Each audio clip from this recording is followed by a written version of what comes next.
so tight, boy, you got me in a tizzy. These old country roads led you to my back door.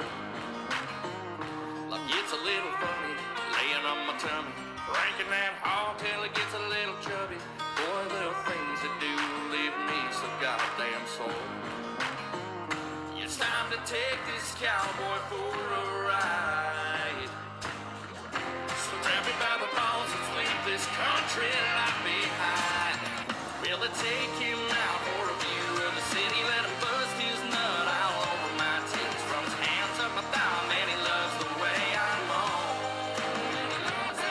Got that bleach blonde hair tied over the tear. Smell of cheap Vaseline all over this chick. And tonight's gonna be one hell of a rodeo.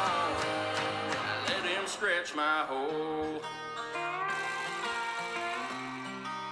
Let him stretch my hole.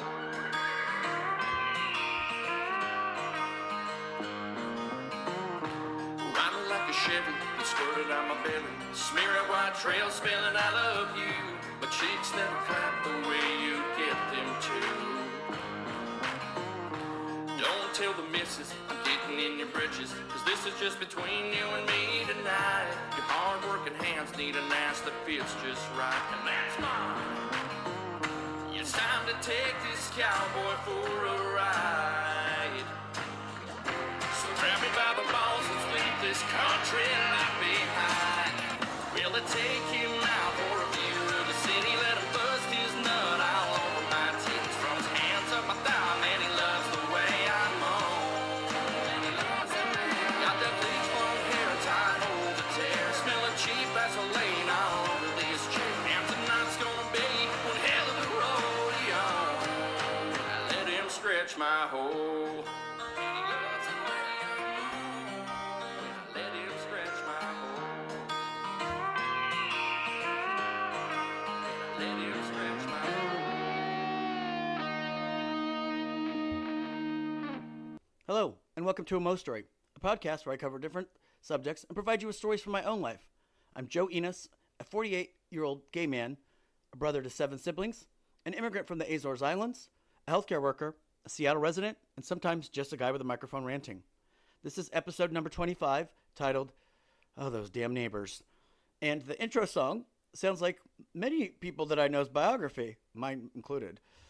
Why those neighbors, you say? Oh, those damn neighbors. Let me tell you. I have had neighbors before that are problematic, a little nosy, maybe just even kind of annoying sometimes. But I tell you, I have won the prize with the fucking most annoying, weird, in-your-face, fucking idiots of neighbors. Like in other times in this podcast, when we have to go back to the past, we get in our DeLorean. So kids, buckle in. We're going to go back to when I bought this house, March of 2019. In March of 2019, when I bought this house, I noticed that the fencing on this side of the house was really tall and brand new. It was beautiful.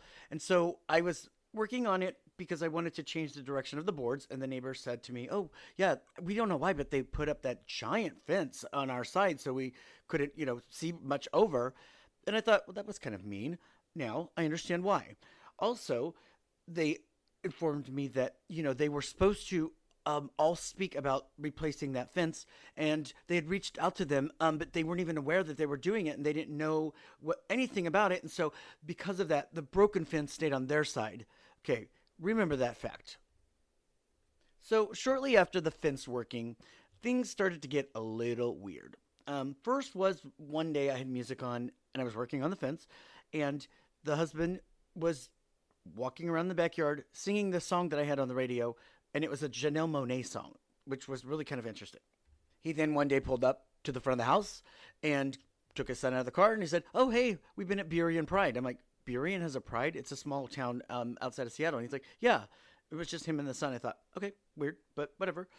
Around that same summer, he was nice enough one day to come over and ring the doorbell and say, hey, we've made burgers, and we know that you're working on the house. Did you want to come and have a little bite to eat or something? And I said, honestly, I really appreciate it, and thank you guys very much. But I've already eaten, and I'm trying to get this painting done, and I just really want to get it done. And he said, okay. And we sat there at my door, and we sat there at my door, and we sat there at my door. And I said, did you need something else? And he said, no. And we sat there at my door, And we sat there at my door, and I shut the door in his face. Now, I forgot to tell you this fact. He had no shirt on. He had like swim trunks on, which is a little weird going to your neighbor's house that way when you're a 30-something-year-old man. After I had worked on the fence and changed the direction of the boards, I then decided that I was going to stain it the following summer, and I did it in a really deep black, and it looks amazing. And so when I was doing that, one day he came over and started talking to me. He was wearing a velour tracksuit, unzipped in the front, with no shirt on underneath. And he proceeds to say to me, "Hey, guess what today is?" And I'm like, I'm not sure what. "It's my birthday." I'm like, "Oh, happy birthday." And he's like, "Yeah, thanks. I'm going to Neighbors." I'm like, "What's that?" And he's like, "It's the best electronic club gay bar in Seattle." And I'm like, "Oh, okay." I'm like, "I've not heard of it, not been." "You've never heard of Neighbors?" And I'm like, "No, I haven't heard of it. I haven't been. I just said that." "Oh, well, I just wondered, did you want to go?" And I'm like, "No, I have to work tomorrow. It's a Wednesday." Like, I get that it's your birthday, but I have to work. Like, no, unfortunately, I'm not. And I hope you have a good time. And then he sat there again, randomly just looking at me with that damn tracksuit on with no shirt on. And I was like, weird. Shortly after that, I put low voltage lighting throughout the whole property, and I had some spotlights pointing at trees and some that were pointing at the driveway and whatnot. And he came over one morning and said, "Hey, is it possible that you could either get rid of some of them or change the direction because they're actually projecting into one of our bedrooms upstairs, and it's just, it's a lot of light." I said, "Oh my God, I'm so sorry." And he was like, "Well, you should be a little more conscientious," he said, as his fucking chicken from next door, which they don't have in a cage, is literally in my yard plucking and eating worms, and he just walks back to his house. So with no problem, I fixed the lights.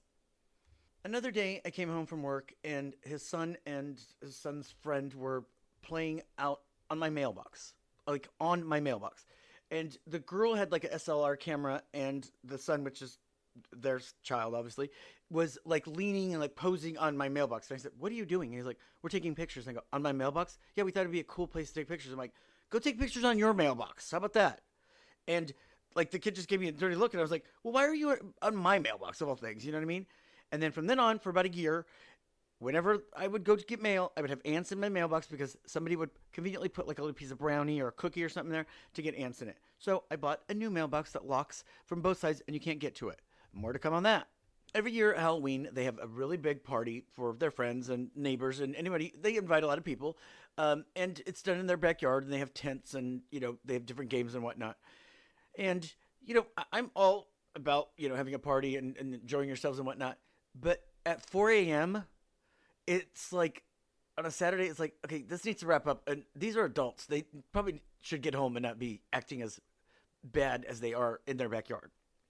4th of July, we live in an area that is now no longer permittable to have fireworks. They had fireworks to the point that they had fireworks and they were shooting them out in the street, and one of the kids shot it in the wrong direction, and it went to the neighbor's house, into underneath their fence and into their area where they have their trash cans and stuff, and it started to catch fire because no one was even paying attention to it, and the father finally looked over and saw that it was catching fire and had to go over there with a hose, put it out before the neighbor's house caught on fire. Do you think that would stop them? No, they didn't know. How were they supposed to know that would ever happen? They're the masters of "they didn't know" answer for everything. The fence, remember, they didn't know. They told me also another time that the neighbors in the back were the meanest people. I should never talk to them. They're horrible people. And on that side as well was the fence. They never had were notified, or they didn't know when they were putting in the new fence. No one told them anything.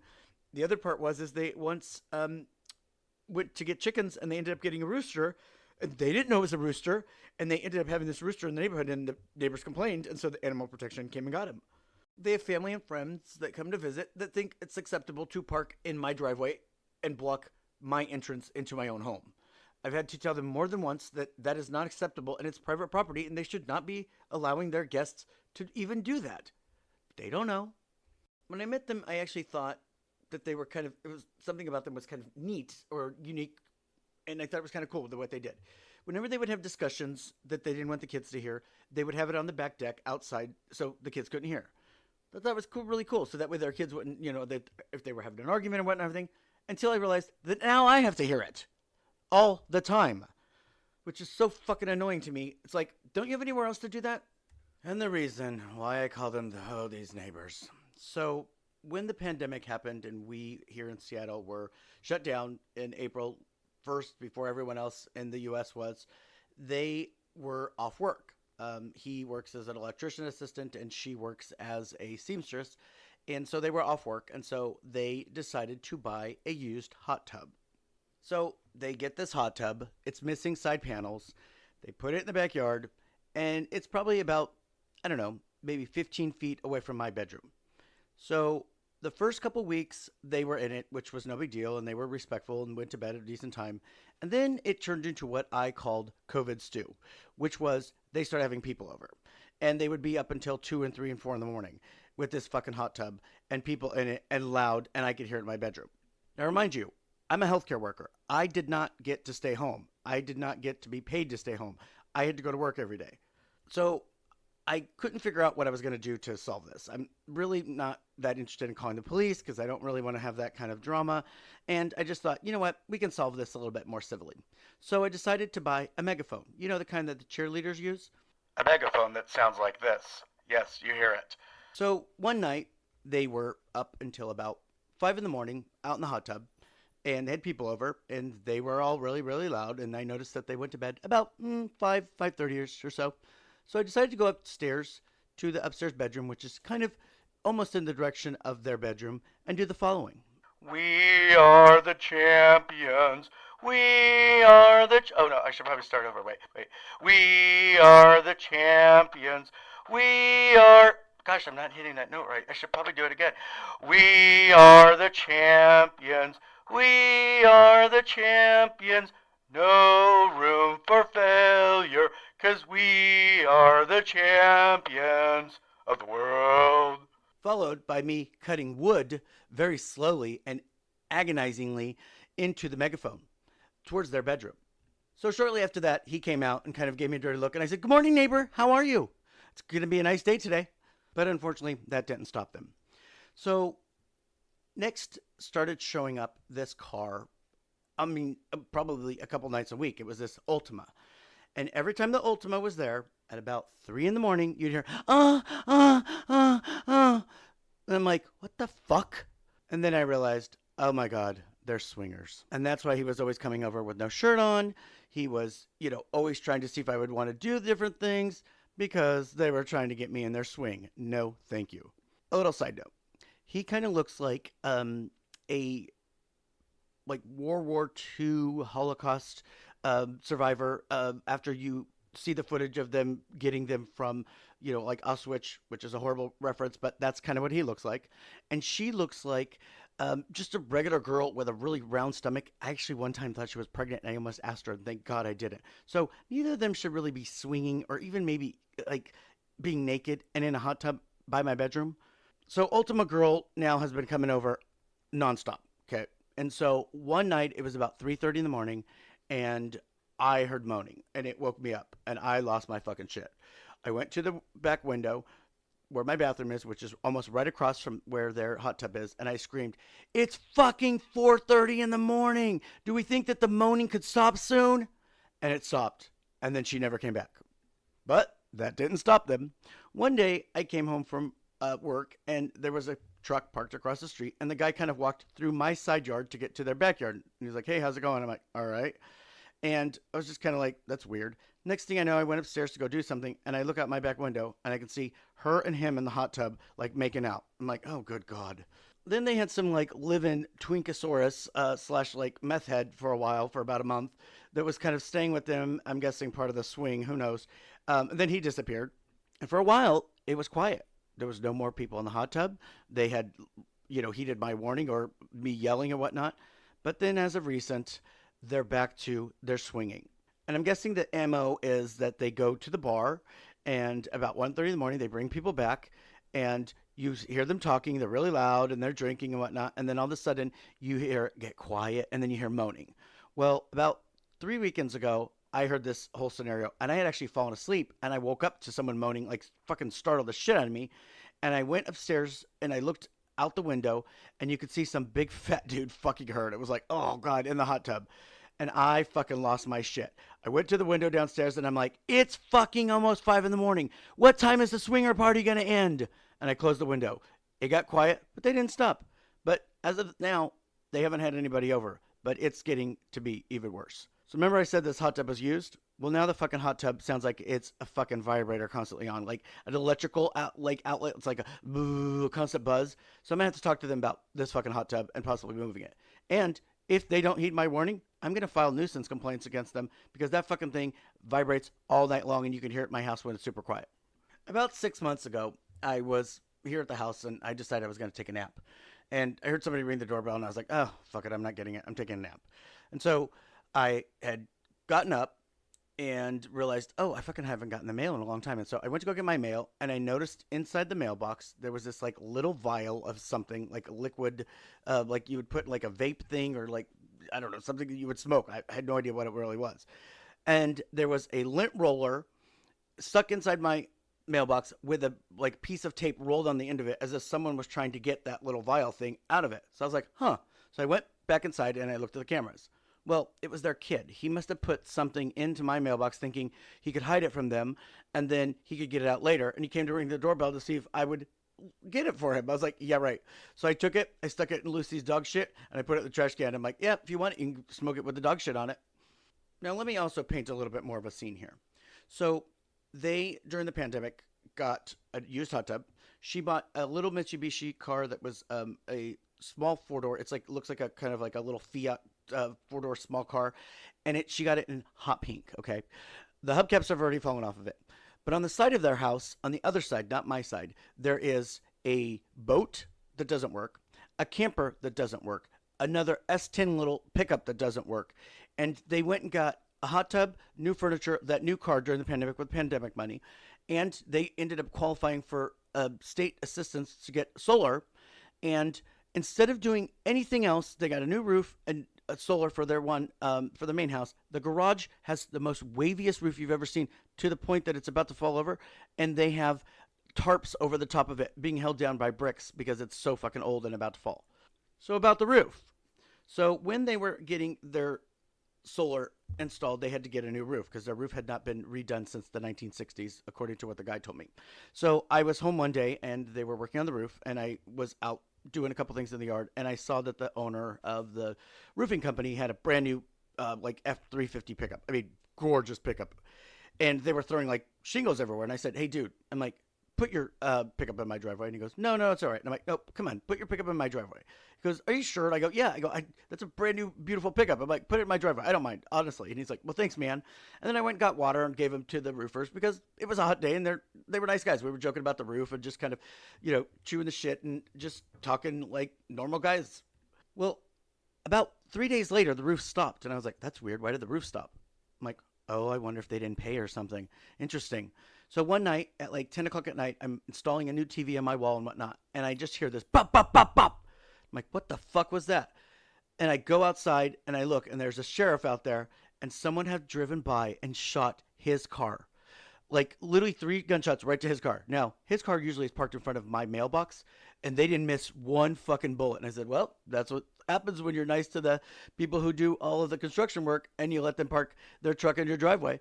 It was totally them, because then shortly after that, like within a day or so, the roofers were back. I'm like, I have a feeling they didn't pay, and those fuckers were giving them a signal. Because my house is old, I had decided I was going to map out all the electrical and define like where certain things were connected and whatnot, because part of the house has knob and tube and part of it is on, grounded wires. And so when I did that, I had turned off the breaker to each one of the individual breakers to see what was actually attached to it and that kind of thing. Well, I noticed that when I turned off the breaker to my shop in the back where I do my leather work, that their back area would go dark. So I thought, So I didn't want to like be obvious about it. So I just waited about a month, and then I turned it off for about 2 weeks, and they had no lighting in the back of their house. Now, I was like, you got to be kidding me. Remember, he's an electrical assistant. They were also friends with the people that were renting this house before. She had told me that they would come over and buy Coke from them. And I realized they must have been running electrical from my house to theirs. The minute they got their solar and their new electrical panel, my electric bill went down by half. Yeah, you tell me. Really couldn't figure out what I was going to do anyway. And you know what they were going to say? Oh, we didn't know. Oh, we're so sorry. My God, we weren't aware that was even going on. So when I got my new little pup, Lucy, she was escaping and digging underneath the fence and going over to their house to see their dog. And, I apologized. I ended up putting this fence protector stuff that you like dig into the ground so she can't get over and whatnot. But when I'd go into their yard, I was noticing a couple things. Like, one, they have old chicken coops that have chicken shit everywhere that still hasn't been cleaned up. They have an apple tree that has all these little crab apples that have fallen on the ground. And then I started to think to myself, no wonder I had a whole bunch of rats over on my side and I had to have exterminators come through and take care of it. Because of them. They don't clean their fucking yard. They literally just are the biggest pigs you've ever seen. For a while there, they had an old recliner on the side of their house that said free on it in the middle of the fucking rain. I'm like, who's going to take that? One year, she cut down her dry hydrangeas and just left them on the yard, and they blew over into my side of the property. And so I didn't want her to miss them, so I picked them all up and threw them back over onto her side. They have trees that grow over onto my side. Every time I clip them, I throw the clippings right back over onto their side so they can fucking pick them up. And I know what you're thinking. Where the fuck do you live? What kind of fucking white trash neighborhood is this? I live 2 blocks from Lake Washington, okay, in an area that is pretty nice, and most of the homes here go for between $700,000 and $850,000. But they've lived in their house for like 15 years, and it was also gifted to them by his parents. So they just kind of run it down and haven't done anything to it, and they're kind of a little bit of like the neighbors on the street that everybody looks at like, oh my God, what is going on there? And now the weirdest, and I think final story about oh God, these neighbors. So when Jason Skidmark was here, he became friends with lots of the neighbors. And we would joke about them and, laugh at different things and whatnot. And I started to notice that whenever I would make fun of them or say something about them, he wouldn't laugh or he didn't like really, engage at all in the conversation. I was like, okay, a little weird, but whatever. And so it was about a month before he was going to disappear. And we were out riding on our e-bikes and he said, hey, I have to get back to the house by 3. And I said, why? And he goes, oh, because the neighbors are out of town. And they're not going to be back till later. And they asked if I could let their dog out. And I was like, oh, okay, well, that's nice of you. So we rode back and whatnot. And if you were going to let someone's dog out for the first time and they had left you a key or told you where a key was or whatnot, you'd probably stumble, take a little bit of time, kind of trying to navigate how to get in and get the dog out and whatnot. Oh, no. Jason did this with precision. And like he had done this before. So I was like, huh. So I realized more that they were swingers. I'm like, that's interesting. The last month that Jason was here, he spent a lot of time in the backyard hanging out, smoking, and just kind of chilling. And I'm like, I wonder if he was like fucking fooling around with the neighbor or whatnot. I have a feeling that he was, because the day after Jason left, I was out washing my car in the backyard. The neighbor came over and goes, hey, no more Jason, huh? And I'm like, yeah, how do you know? And he goes, well, he told me he had to go back for work or something. I'm like, yeah. And I just kind of left it at that. But it's like, it's a little weird given their swinger history and the fact that Jason was no longer laughing at the jokes and he knew how to navigate their house that easy. They planted a new tree right on our property line, and it's a magnolia, so it's beautiful and whatnot, but it just drops shit everywhere and they never pick it up. It fucking drives me crazy. Their ammo for everything is, oh, we didn't know, we don't know, we didn't know. Oh, we're so sorry, this, that. It's just, oh, these neighbors. Well, the layers of the onion get pulled back more with another random podcast. I hope you enjoyed this with my poor stories of these neighbors. I will keep you abreast if anything else comes about or happens. But this is a Mo story. I want to thank everyone for listening.